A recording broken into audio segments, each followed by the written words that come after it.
I was born in 1008 in Kâşgarlı. My father is Hüseyin Emir Tekin and my mother is Rabia Hatun. My grandfather gave me the name Mahmud, whose meaning is worthy of praise.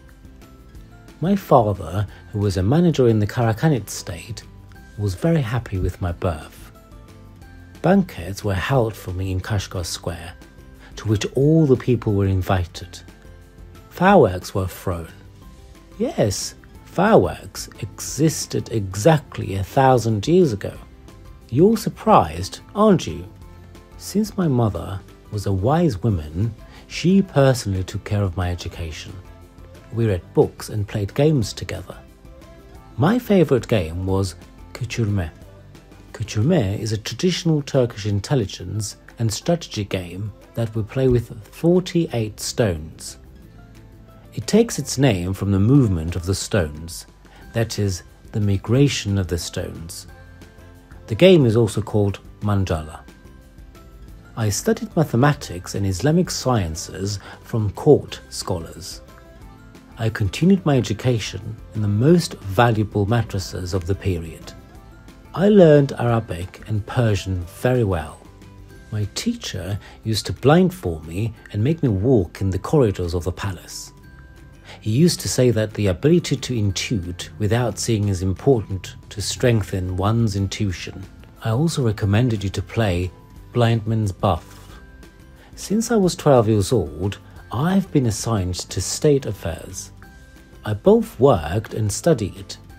I supervised the officials who collected taxes from the Mexicans. I would visit inns and markets and check how government officials were doing their jobs. I would measure the satisfaction of the people with the state. In 2 years, I increased the satisfaction of the people with the good work I did. Thus, I travelled all over the land of our country. 13 different dialects of Turkish were spoken in our land. During these visits, my interest in linguistics increased. My father wanted me to be present at the meetings with the ambassador of other states and foreign Americans who visited the palace. Translators were translating the speeches of ambassadors from China and India to my father. My father asked me to act as a translator for ambassadors and Americans from Arabia and Egypt, although he knew Arabic.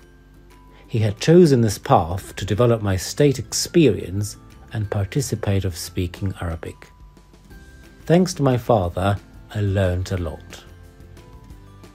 At a young age, I started teaching both Turkish and foreign languages in the most important madrasas of Kâşgarlı.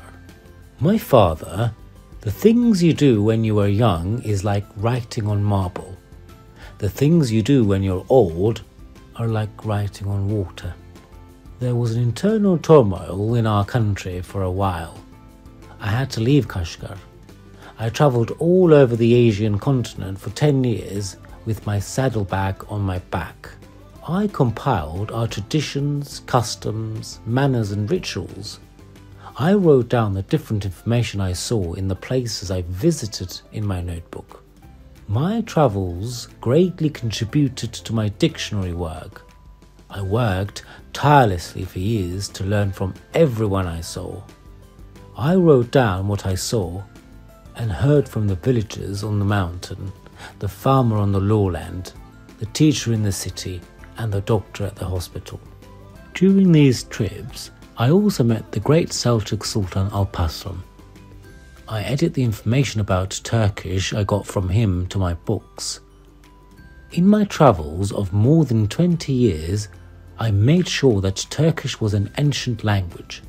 I presented my Turkish-Arabic dictionary work, Divan-ı Lügat-ı Türk, to the Islamic Caliph and Sultan of the Abbasid state, Muqtedi.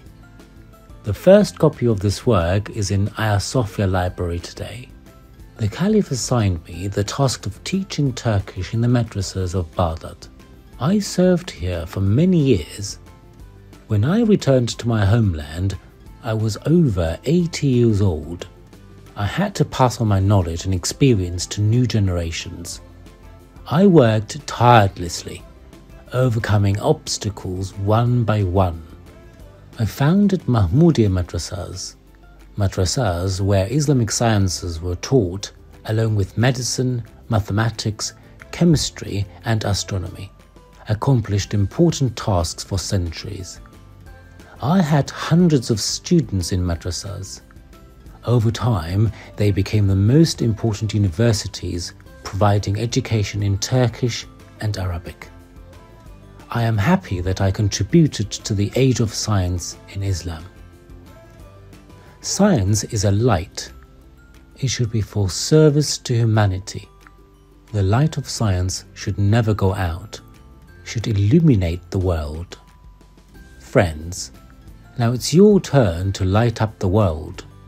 Are you ready to carry my traces further on this beautiful path and spread the light of the science?